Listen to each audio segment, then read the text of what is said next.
É estranho pensar que ainda hoje o ser cheio do Espírito Santo ainda esteja relacionado à maneira como nós muitas vezes nos encaixamos em padrões estabelecidos por comunidades, por indivíduos, por líderes,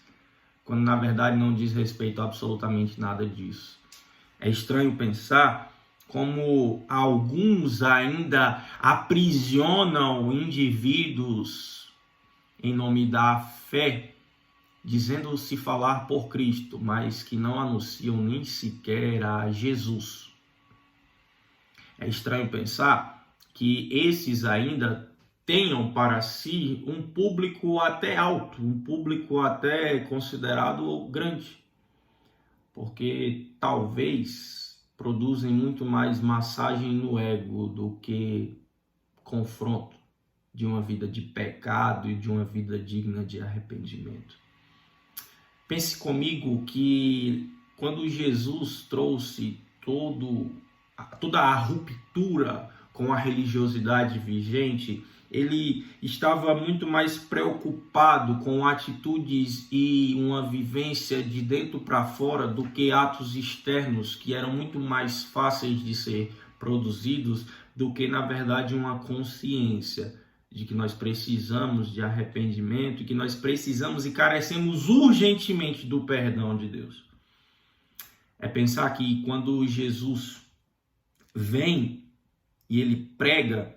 ele não trabalha com frases prontas, ele não trabalha com lacrações, ele não está preocupado nos efeitos sensoriais e sensitivos que a sua mensagem possa produzir, mas ele está muito mais interessado na maneira como homens e mulheres agora achados possam se relacionar com outros que ainda não foram achados, com a dignidade de olharem uns para os outros como semelhantes, porque foram criados assim à imagem de Deus.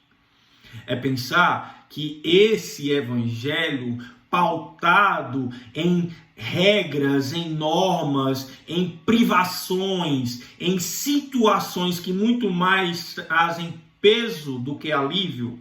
está muito mais distante de Jesus e mais próximo dos fariseus e da religiosidade doentia que aprisiona, que macula, que massacra, do que do evangelho que produz arrependimento e que produz, antes de tudo, paz para quem não sequer conhecia essa paz. É pensar que o evangelho nunca foi para os lacradores. O evangelho é para aqueles que se dispõem a morrer pela causa. E, se necessário for, sofrerem por Jesus, dia após dia. Entendendo que todo sofrimento é passageiro, porque a vida que Jesus proporciona a nós no encontro com o Evangelho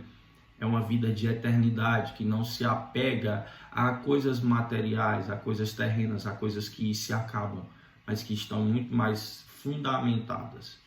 naquilo que ele produz em nosso coração. Por isso,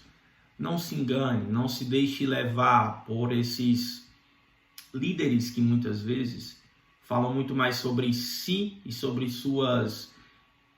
experiências sensoriais do que de um Cristo que produz em nós os frutos do arrependimento. Escolha hoje não participar da multidão, mas ser alguém que está na intimidade com o Cristo, que torna homens que não eram nem sequer vivos